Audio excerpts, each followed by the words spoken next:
Bien, si tuviera que ponerle un título al tema de hoy es Dios trabaja de noche. Bueno, en realidad Dios trabaja las 24 horas, ¿verdad?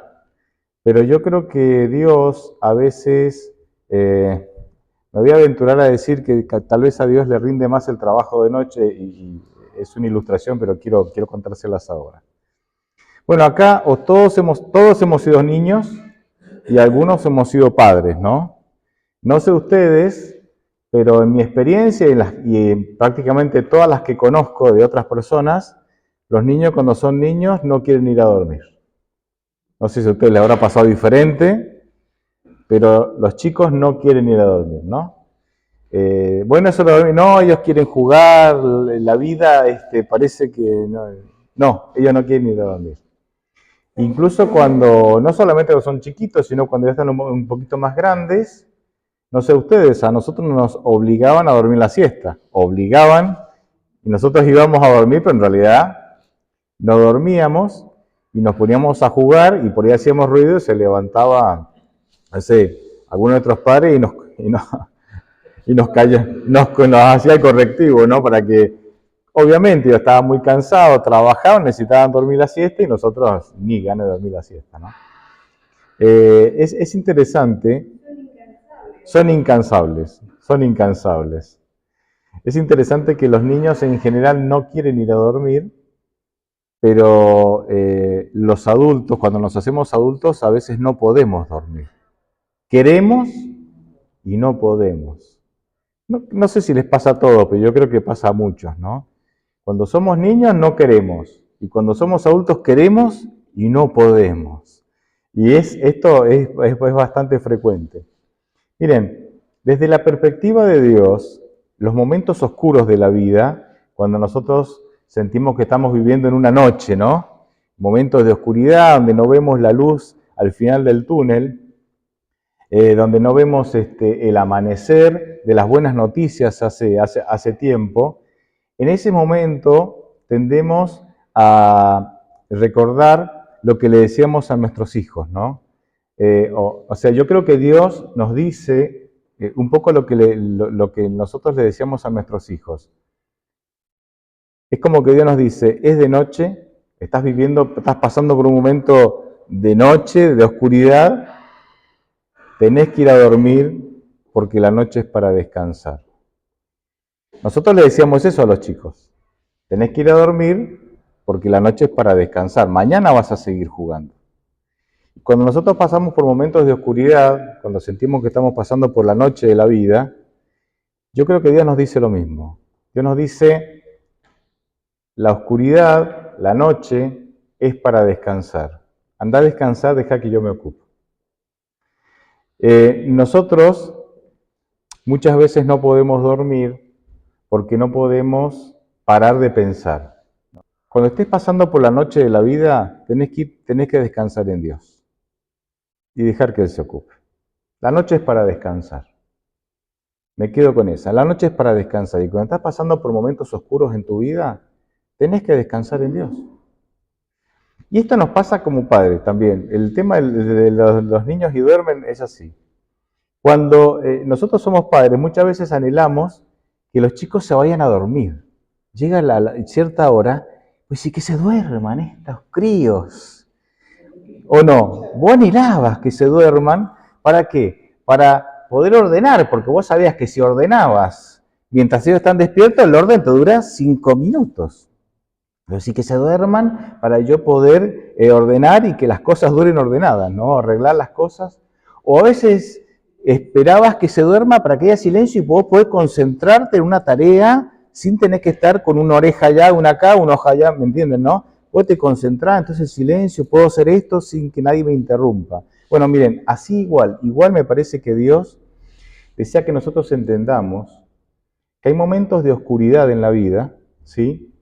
Que es para que nosotros descansemos, es para que nos vayamos a dormir, para que descansemos en Dios, para que dejemos de estorbarle a Dios en ese intento ficticio que tenemos de querer tener el control de nuestra vida, ¿sí? Y Él entonces se puede ocupar. Es como que Dios con mucho cariño le dice, vaya mi hijo a dormir, vaya y no estorbe más.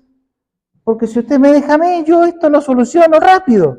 Pero usted está ahí intentando controlar todo, intentando tener el control de todo, y lo único que hace es estorbarme. Vaya a dormir, descanse en mí, y yo lo voy a solucionar. Me imagino a Dios haciéndolo así, porque también es un poco nuestra experiencia, ¿no? Es que tenemos esta tendencia a querer tener el control de las cosas. Y no lo tenemos. Podemos llegar a controlar algunas cosas porque tenemos capacidad de decisión, pero en general el grueso de las cosas importantes, en general nosotros no tenemos el control. Y entonces en ese intento de tener el control muchas veces perdemos la salud, no podemos dormir y las angustias, quedamos atrapados en las angustias de la vida, ¿sí? Hay que aprender a descansar en Dios. Hay que aprender a descansar en Dios. Salmo 3:5 dice, yo me acuesto y duermo y despierto porque tú, Señor, me sostienes. Me sostienes. O sea, ¿por qué me acuesto y duermo? Porque él entiende que no tiene el control de las cosas, pero él le ha cedido el control de su vida, le hace a quien, a Dios, y es Dios el que controla, sostiene, sustenta, ¿sí? Es aprender a vivir confiando en Dios de esa manera. No se hace de la noche a la mañana, me parece. Creo que es un proceso que tenemos que emprender y que ser perseverantes en ese proceso hasta que aprendemos a vivir, ¿sí? Aprendemos a vivir de esa manera. A mí me impresiona Jacob. Yo creo que Dios, en la Biblia tenemos algunos ejemplos en donde Dios nos muestra que ha tratado a diferentes personas conforme a la personalidad de esas personas, conforme a las características personales de esas personas. Por ejemplo, leo Génesis 25, 22 y 23, una profecía que Dios le da a la mamá de Jacob mientras Jacob estaba en el vientre, mientras estaba todavía en la panza de la mamá. Viene hablando de que Rebeca tiene problemas en su embarazo, ¿no? Tiene problemas. Entonces va a consultar a Dios y dice el versículo 22, pero los hijos luchaban dentro de ella, así que ella dijo, si esto es así, ¿para qué estoy aquí? Fue entonces a consultar al Señor y el Señor le respondió, en tu seno hay dos naciones, dos pueblos serán divididos desde tus entrañas. Un pueblo será más fuerte que el otro, y el mayor servirá al menor. Fíjense, esta profecía es importante porque revela un paradigma, o sea, un modelo totalmente diferente al modelo cultural. Culturalmente, los menores terminaban siendo o sirviendo a quién? Al mayor. El hijo mayor se convertía naturalmente en el líder del clan familiar. Esta profecía es relevante porque acá Dios le dice, mira, no va a ser como siempre son las cosas. En este caso, de los dos hijos que tenés en tu vientre, el mayor va a ser el que sirva al menor. No como culturalmente se acostumbra, en donde es el menor el que sirve al mayor. Aquí va a ser al revés. Ahora, ustedes conocen la historia de Jacob. ¿Por qué Dios le anticipa a Jacob por medio de su madre? Porque en este momento Jacob no lo está escuchando. ¿Por qué Dios le anticipa a Jacob por medio de su madre desde antes que nazca que viviera tranquilo, que él iba a ser el líder del clan familiar, aunque culturalmente no correspondía? ¿Por qué? Yo creo que Dios lo hizo porque Dios, desde antes de que Jacob fuera concebido, él ya sabía las ambiciones de Jacob, sabía que iba a ser un ser ambicioso, y sabía de la tendencia de querer controlarlo todo. Entonces, como Dios ya sabía que Jacob iba a lidiar con estas dos características que no le iban a sumar, ya de antemano, desde antes que naciera, ya le dijo, Jacob, tranquilo, yo ya determiné que vos vas a ser el líder del clan familiar. No te angusties, no intentes controlar las situaciones, no intentes manipular. Guarda tus ambiciones en lo profundo de tu ser, que no dominen tu vida, porque te van a traer un montón de problemas y yo ya resolví tu vida. Ya está, ya te lo estoy diciendo desde antes de nacer. ya la resolví. Pero vemos que Jacob o no entendió el mensaje, o no quiso entender el mensaje, o no quiso esperar a Dios. La mamá también colaboró con esto, ¿no? Y vemos que él manipuló a su hermano con el guiso, engañó a su padre disfrazándose de su hermano, ¿me entienden, no? Vemos estos intentos manipulatorios también después con su suegro, que tampoco era, digamos, un hombre muy, muy leal. Cuando Dios ya había resuelto todo el asunto. Fíjense que Jacob pasó por 20 años fuera de su casa. ¿Sí? Tuvo que huir justamente por los engaños, por la manipulación, por sus ambiciones desmedidas. Y fueron 20 años difíciles para él. Casi que podríamos decir, fueron 20 años de oscuridad, difíciles para él, engañado con otra esposa, ustedes saben cómo es la historia, ¿sí? Años de oscuridad en que tal vez él tendría que haberlos aprovechado, como nosotros, aprender a descansar en Dios. Porque la oscuridad es para dormir, la oscuridad es para descansar en Dios y dejar que Él arregle las cosas que yo no puedo hacer y que por intentar arreglar termino ¿qué? Estorbando.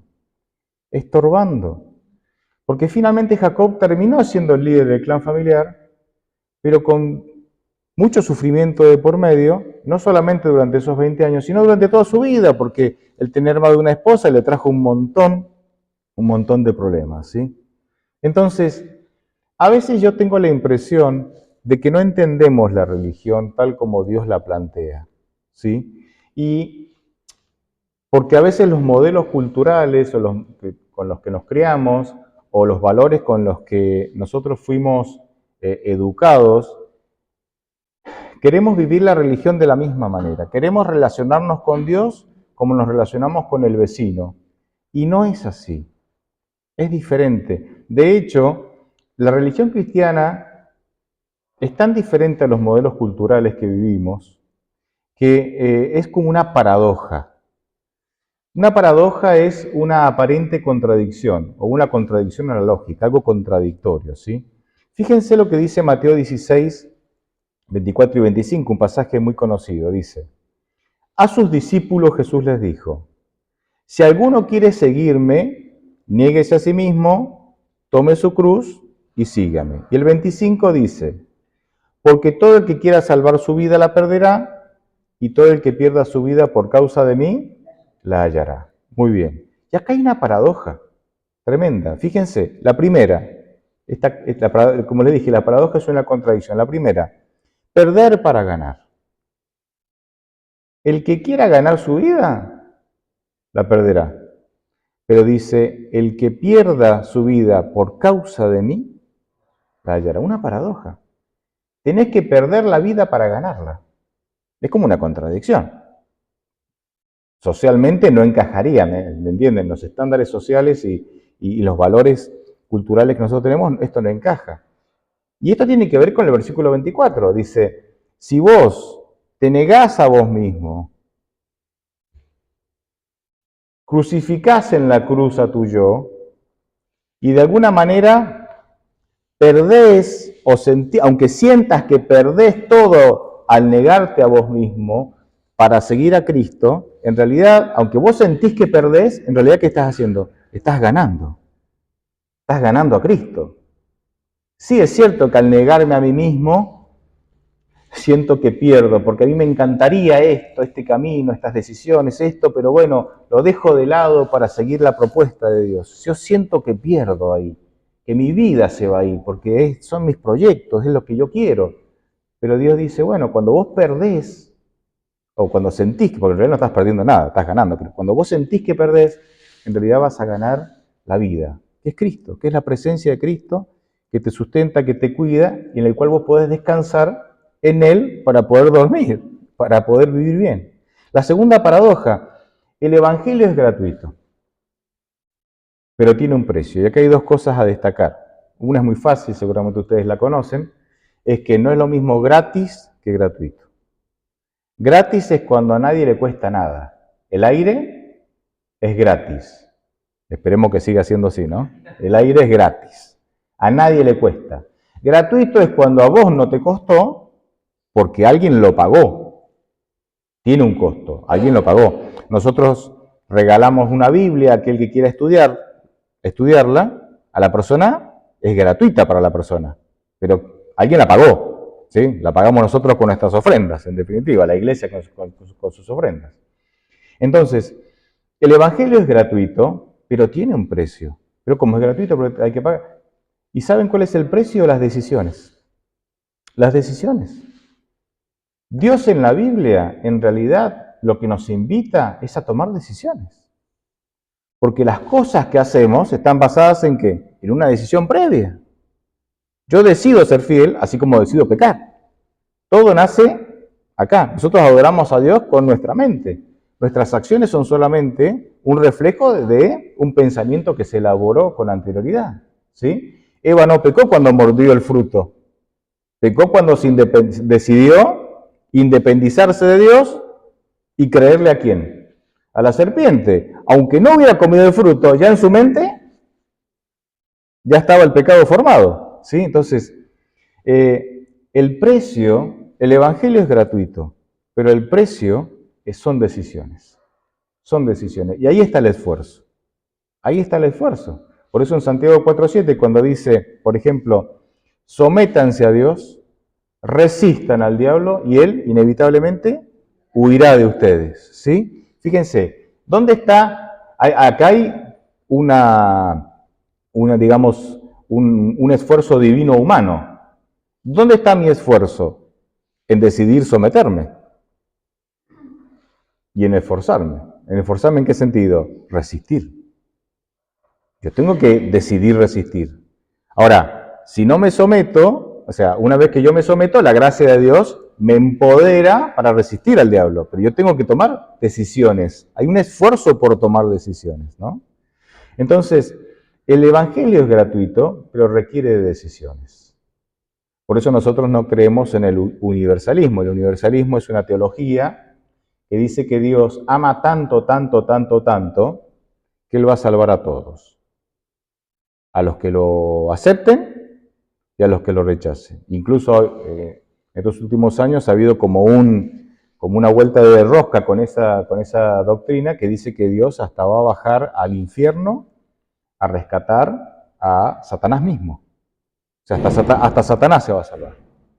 Porque el universalismo dice que el Dios ama tanto, tanto, tanto, tanto, que no importa la decisión que vos tomes, que Él va a salvar a todos. Pero claro, es difícil encontrar eso o sea, hay que arrancarle muchas páginas a la Biblia para sostener esa teología. ¿Por qué? Porque en la Biblia nosotros vemos todo el tiempo que Dios nos invita a tomar decisiones y que Él respeta nuestras decisiones. Las respeta.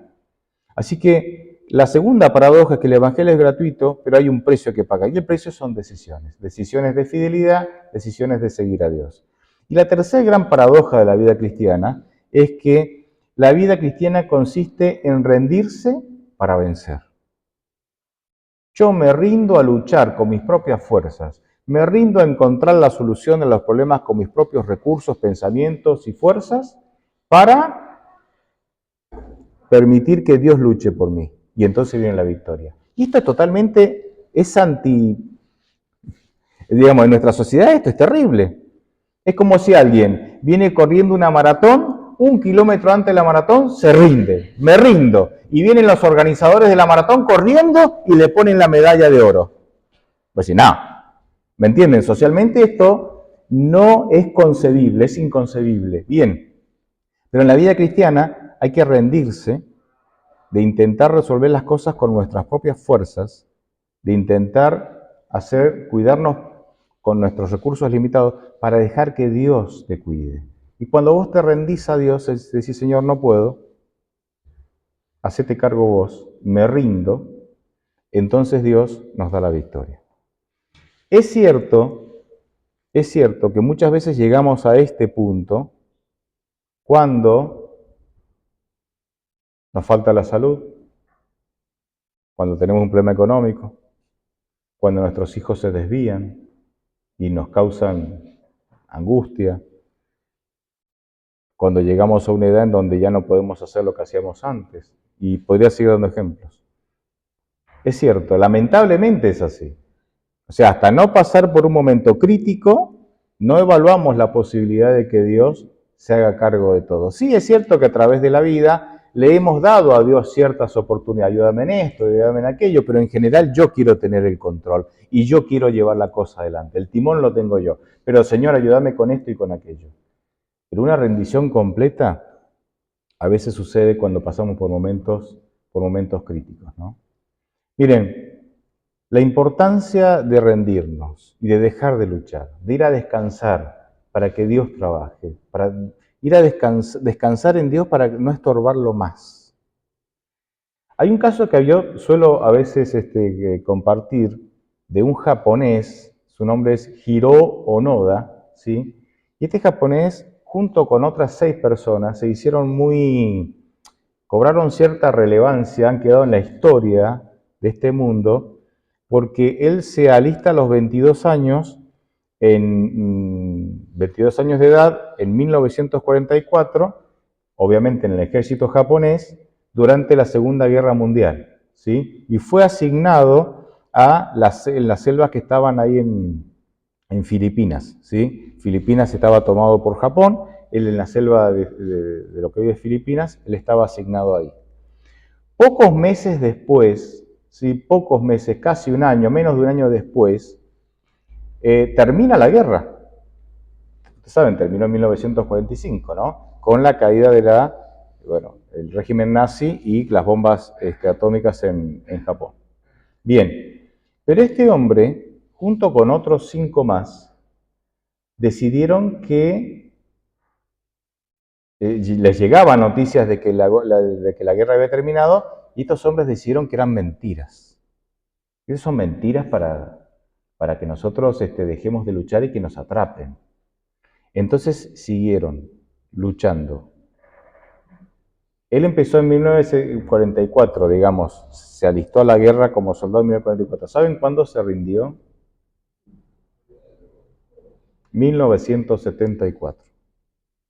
30, y no fue el último, él fue el penúltimo. El último fue un soldado taiwanés que se llamó Teruo Nakamura.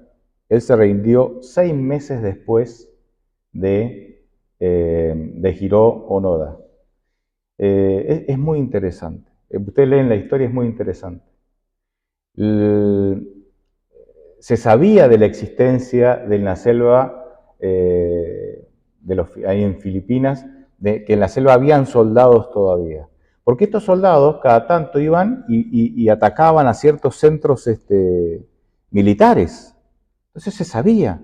Y a través de los años, habían matado a algunos de estos soldados y lo que daba evidencia de que estos soldados, todavía con el armamento y la ropa de la Segunda Guerra, imaginen. En 1950 hubo, ¿sí?, algunas incursiones que databan de que estas personas todavía estaban en la guerra luchando, luchando la Segunda Guerra Mundial. Se tiraban panfletos en avión diciendo que se rindieran, pero ellos lo tomaban como, no, nos quieren engañar.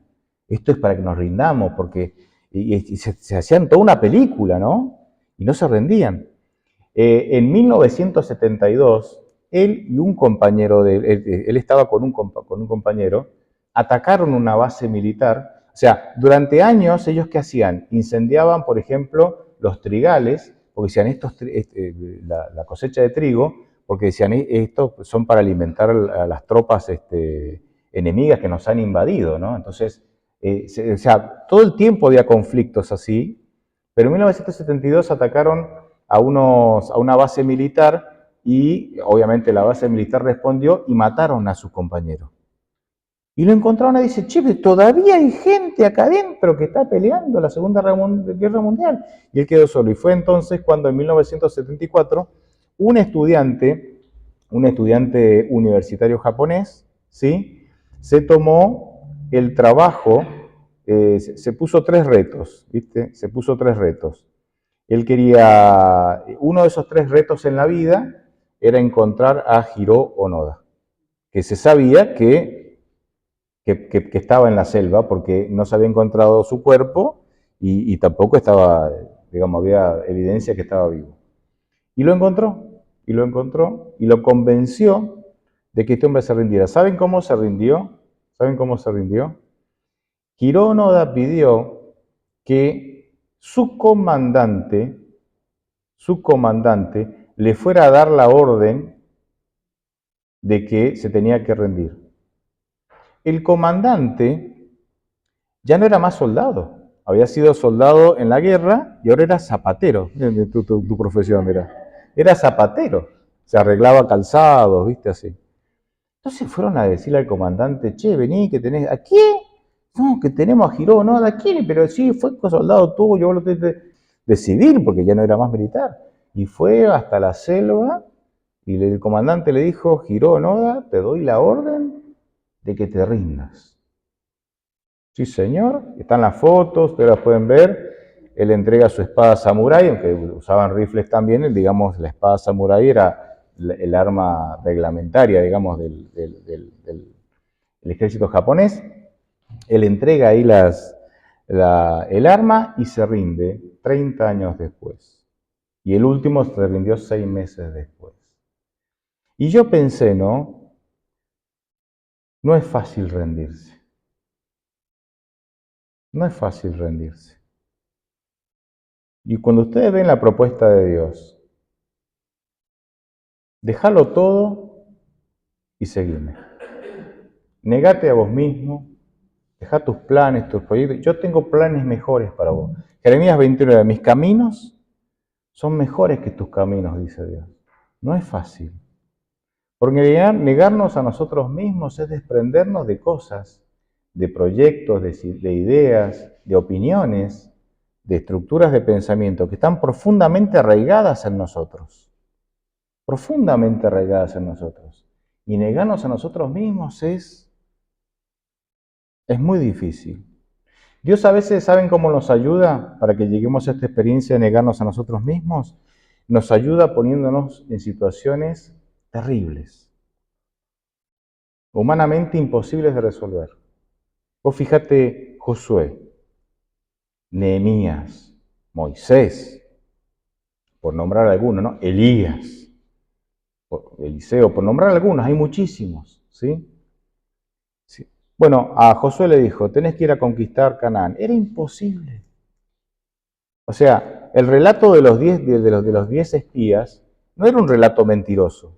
Habían dicho la verdad. Eran gigantes, estaban muy bien fortificados y los gigantes, ellos al lado de los gigantes parecían langostas. Eso no era mentira. Solamente que era una verdad vacía de fe. Porque Josué y Caleb le decían, sí, es cierto lo que ellos dicen, pero nosotros vamos a poder igual. ¿Por qué? Porque Dios está con nosotros. O sea, el relato era de Josué y Caleb con fe. Pero, ¿me entienden? O sea, ¿qué podían ofrecer Josué y su ejército contra todos los habitantes de Canaán?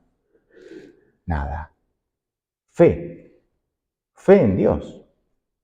Fe en que Dios cumpliría la promesa de que prometió dárselos. Y bueno, Dios prometió, vamos para adelante, pero no tenemos.